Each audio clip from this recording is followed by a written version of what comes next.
Hello and welcome back to UIE TV.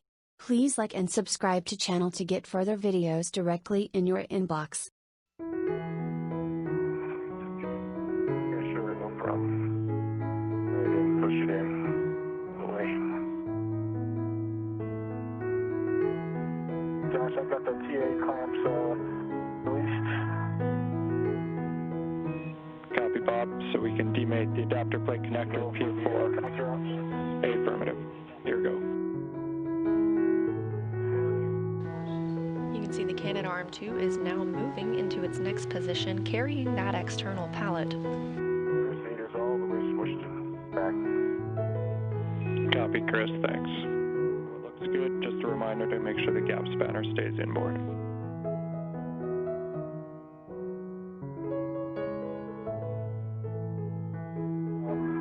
I think want is the gap spanner to not be, okay, by inboard it's just two different ways of saying inboard. So you mean don't put the cable over the top. Thanks for watching Universal Information and Entertainment TV. Please like and subscribe our channel for more updated videos, news, information and entertainment. See you in next video. Stay tuned.